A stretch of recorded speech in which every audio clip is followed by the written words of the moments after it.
Grabe ang payat niya. Ha?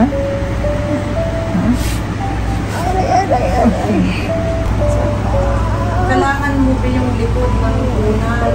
Ano na, bali, halos mag-isang taon na ganito. Kasi ang kita na sila matulungan ko. Kunting tulong lang na sa pamangkin ko. Okay, mag-alala. Paano madugtong yung buhay niya para sa mga anak niya. Lahat po na may mabubuting na looban. Kumakatok po ako sa puso ninyo para kahit pa paano madugtong ang buhay ng pamangkin ko.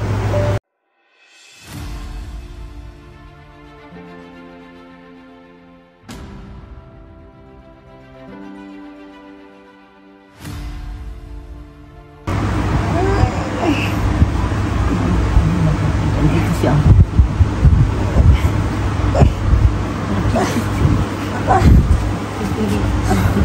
Sige. Grabe. Tagal na niya yung ganyan. Anong taon na ba yan? Na ganyan siya? Last year pa siguro, nag-start ito siguro mga November. Anong sakit niya? Ano siya, bali, cervical cancer. Cervical cancer. Cervical cancer. Grabe. Last year pa niya yan. Last year nga pa iniinda to, kaya ano, bali, ano na kami, bali, mag-iisang taon na kami ganito. Mag-isang taon na kayong lumalaban sa sakit niya. Ang payat na ni ate. Grabe. Kasi hindi na siya nakakakain, tapos hindi siya nakakatulog sa sobrang sakit. Talagang in pain na siya, no? Pain talaga. Kaya lang siya nakakatulog pag pinainom ko ng pain reliever. Bali, anong trabaho niya dati? Bali, ano ba, hindi naman siya na-employed. Ano lang siya, yung parakit-rakit lang, nagtitinda siya ng online, tapos nag-deliver din siya naman kung ano-ano. Anong inaano niya deliver? Mga pagkain, tas mga damit.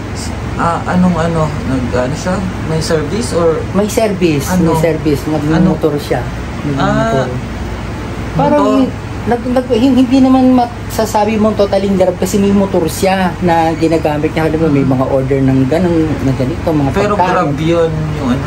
Yung... Parang hindi siguro siya naka-register, basta nag-deliver lang siya ng ganun. Tapos yun, pero sa Cavite siya naka-base, tas pumupunta-punta lang siya dito sa amin pag every weekend kasi yung dalawang bata nasa akin.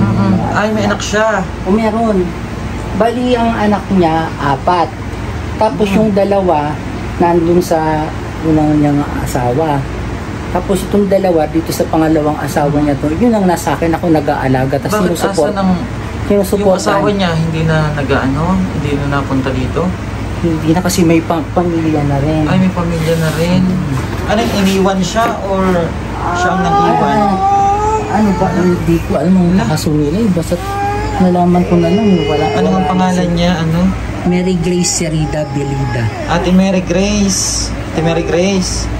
Narinig mo kami? Kamusta ka? Ha? Okay. Hindi okay. Anak ko nasa. Sige, ako nasasagot ko sa iyo. Grabe ang payat niya, oh. Meron siyang cervical cancer. Stage 4. Stage 4. Dito kayo. Ano daw? Sino daw tayo? Si ano to, si Vince TV sa vlogger. Baka sakaling may makatulong sa ating ate. Pumunta sila dito kasi baka daw sakaling may makatulong sa atin na para sa financial. Dahil, di ba, alam mo naman na kapos na tayo. Hindi naman Huwag ka daw umiyak. Hindi lang ako pinag-iyak. Grabe. Hindi na rin naman ako makapagtrabaho dahil sa pinag-aalaga ako sa kanya. Kasi yung mga bata pa. Huwag ka daw umiyak.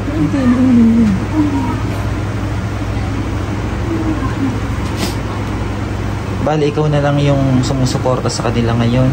Hindi naman kasi yung ibang kamag-anak namin kahit pa paano naman nag-aabot, tapos yung mga kaibigan niya, yung mga Pero nakakabalita. nung malakas pa siya ang nag-aano sa inyo. Siya ang bumubuhay sa amin. Plus ako rin naman kahit pa paano nakakarakit din naman ako.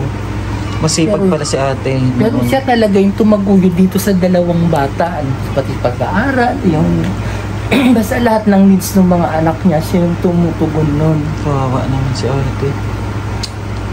Grabe. Ano pong sabi sa inyo ng doktor pala? Dinala niyo na ba siya doon? Lagi. Anong sabi Bali. sa inyo ng doktor? Ano daw, kailangan daw niyang, para daw siya makasurvive, kailangan daw niya ng radiation. Yung kaso, hindi naman siya mariradiation sa ganitong sitwasyon na hinang-hina na siya. Tapos, ito yung wala siyang lakas kasi baka daw sa radiation pa lang bumigay na siya. Natululuha niyo. Ayaw niyang umiiyak ka. Ayaw niya, gusto niya, Uncle, kung aalis ka, kung ano ko nag-stress ka. Sabi niya, Ano ang worry ko naman kasi, yung mga bata, hindi ko na rin naman sila kayang ganun. May ibang na rin kasi ako rin tsaka wala akong trabaho yung pwede namin malaman kung ano mo siya? Ano mo ba si ate? Bali yung mama niya, kapatid ko. Ano kayo? Bali, Bali, uncle chewing niya ka niya ako. na. Oo. Hindi na yan nakain siya. Isang kutsara, dalawang kutsara. Yun na lang. Kaya ang bilis niyang pumayat. Tsaka pinahirapan talaga siya nung ano yan sa kasi masakit talaga, hindi siya nakakatulog. Kaya kailangan namin siyang bantayan dahil sa likod niya baka mahulog dito. Bali, Nagkahalinhinang kami ng mga bata. prayers na lang yung natin kay ate. Pero sana ano pa siya makasurvive sa kalagayan niya. Sana nga kasi di ba wala May mga namang anak pa siya imposible. Oo, walang imposible sa Diyos. 11 years old pa lang yung bunso Asan niya. pala yung mga anak nila pwede namin makausap? Eto, nak, Dito na lang kayo sa tabi ni mama nyo. ito yung bunso niyang anak. Ayan yung bunso niya. Sige be, upo ka dyan sa tabi ni mama mo. Kay mama mo. Si kuya mo ba yun? Ni David. Sige, dito ka na. Ito ka na be. Diyan na po kayo, sama-sama na po kayo dyan. Upo kayo dyan. Ayun po at sila po ay nahingi ng tulong. Nahingi sila ng tulong para sa nanay nila dahil yung nanay nila ay may karamdaman. At yung choy na lang po nila yung nagtataguyod ngayon at yung iba nilang kamag-anak pero hindi po sapat. Pinapatira lang kayo dito, di ba yung sabi niyo po? Pinatira lang kayo dito. Pinatira lang kayo ng kamag-anak. Pansamantal habang may sakit siya. Pero pag ano po pa, alis din kayo. Saan kayo lilipat? Saan kayo titira? Kasi ang mangyayari kasi baka makikitira muna kami dun sa kapatid niya sa Cavite. Okay. Oo, bali dito po ay pinatira sila pansamantala dahil Hindi naman yung sinabing agad-agad umalis kami. Oo. Kumbaga siguro magsasabi sila na hanggang ganito na lang kayo. Buti may nagpatuloy sa inyo, no? Hindi naman kasi talaga ako naman talaga tinitingin nito. Tapos nung nagkasakit nga si Grace, sabi ko, baka naman pwedeng isama ko na rin yung mga bata kasi wala na rin silang pang-upa sa Cavite yung time na yun. Kaya itong mga bata ko dito rin sa public nag-aaral. Ano pong inaano yung trabaho ngayon? Ako yung kasi on-call beautician ako. Kaya sa on-call ngayon, beautician. hindi ako Pagtrabaho. gawa ng, di ba, siyempre nag-aalaga ako sa kanya. Walang ibang mag-aasikaso. Wala, yung mga bata, pag mabuti nga ngayon, walang pasok, kaya kahit pa paano, nakakaano yung mga bata. Sige, kausapin natin tong mga anak ni ate. Kausapin natin tong Ito si David, yung panganay niya dito sa pangalawa niyang family. naasikaso muna ni Anong pangalan ng isang anak yung babae? Si Vince Ann. Janice? Denise. Denise Ann. Si Denise Ann. Grabing sakripisyo ng kapatid na to sa nanay nila. Matagandaan na. Kung sasakyan siya.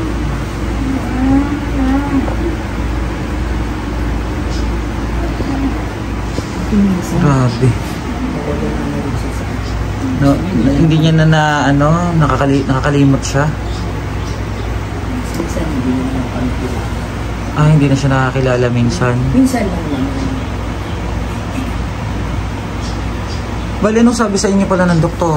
Mayroon pa naman kaming mga natitirang schedule pero ayaw niya nang pumunta kasi hirap na siya. Pagpunta pa lang kasi doon. Siya ang ayaw na. Siya na yung ayaw. Tapos anong pang sabi sa inyo ng doktor about sa kalagayan niya?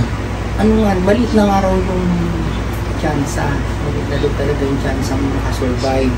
Pero sabi, hindi naman kami sinukuan. Sige, pero ito pa po yung mga schedule nyo. Pumupunta pa naman kayo, pero itong huli talaga, hindi niya na kaya eh. Sabi niya, Uncle, wag mo na akong dalhin. Dito na lang ako.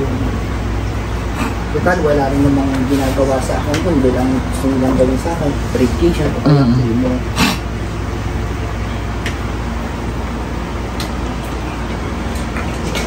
Gano'n siya iinom? Hindi, yung labi. Tapos nasaan. Babasa-basain. Parang natutuyo. Hindi siya ganyan ka, kaya hindi mo nga siya makikilala pagka nakakausapin ka. Inaano-ano yung labi. Yung labi. Payat na ng nanay niyo.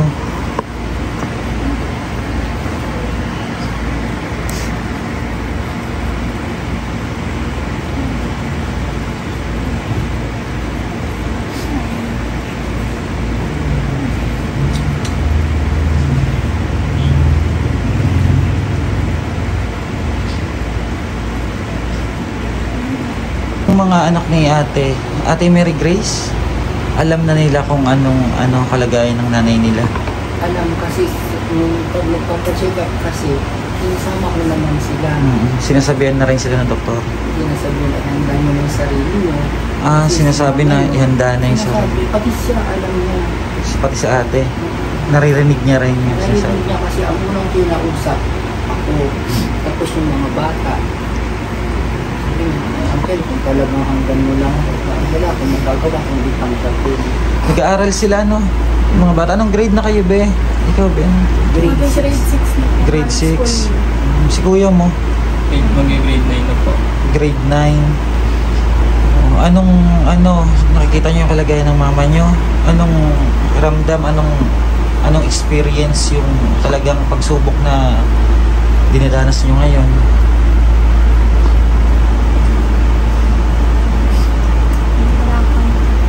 Nahihirapan kayo. Wala pa yung papa nyo. Kayo lang na magkakapatid. Tapos si tito nyo. Baka baka may gusto kayong sabihin sa mga kababayan natin. Dahil yun nga po, nakikitira lang sila dito. At nag-aaral itong mga bata. Wala naman po ibang nag-help sa kanila. At nananawagan ko sila na baka sakaling matulungan ang pamilyang to. Baka, be, may gusto kayong sabihin, be?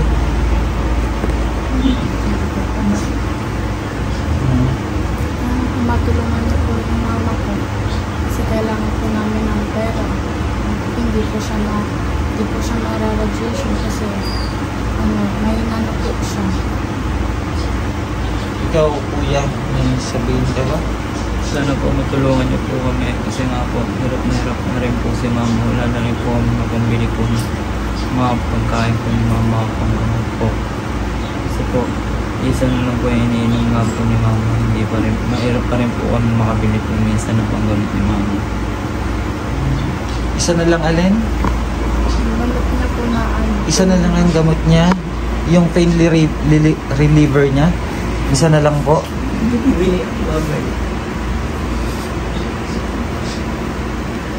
Ikaw ngayon ang tumayong sa kanila, magulang. Magtiwala ka lang kuya, ano po pangalan niyo? Kuya Toto, at salamat sa kabutihan mo dito sa mag-iinang to na ikaw yung tumatayo ngayon na magulang sa kanila at nilalaban mo pa rin yung pamangkin mo nilalaban nyo ng sama-sama. Basta magtiwala lang kayo at magdasal. At si ate sana makasurvive at wala namang imposible sa Panginoon. At ngayon, Kuya Toto, magpabot kami ng tulong para sa inyo. Sana makatulong kahit paano at pagdasal natin na marami pang mga kababayan natin yung tumulong sa atin. Sa awa ng Panginoon, malay mo at may tayo, may blessings na dumating. Bigay kami ng kahit paano makabigay tulong kami para sa inyo, At di ba gaya nun, wala kayong, sabi mo, kulang yung nyo, panggastos nyo.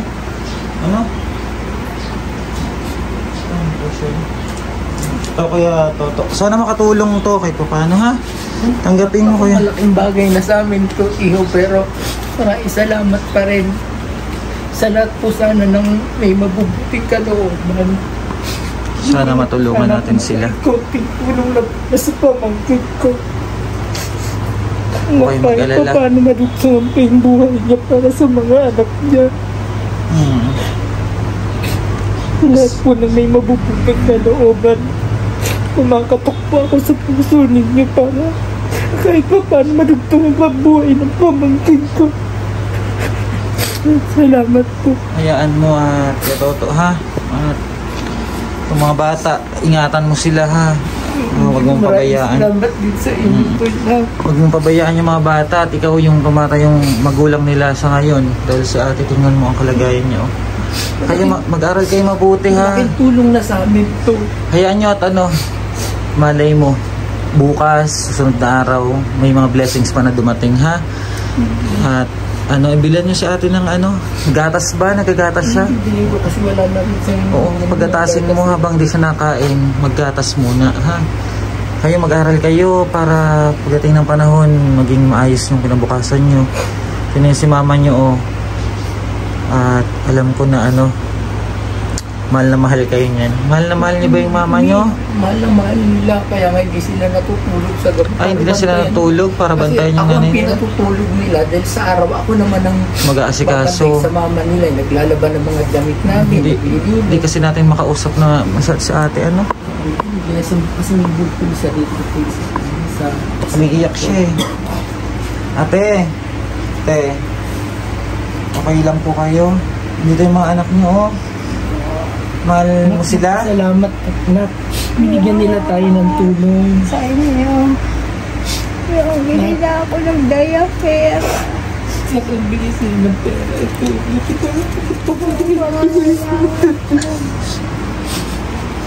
Laban lang kayo, ha? Ito paano? Dadagdagan ko pa yung dadagdagan ko pa yung mas kailangan niya to. Salamat talaga. Oh, bali 10,000, ha? Maraming salamat talaga, Ina. 10,000 yan, ha? Alam kung saan kami ng Diyos namin nakagilapin kung ganitong kalaking pera, no? Sa ngayon.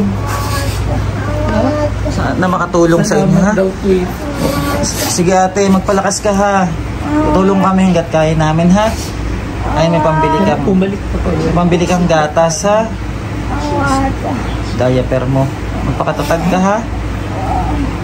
Lumaban ka para sa mga anak mo, ha? Walang bibitaw, ha?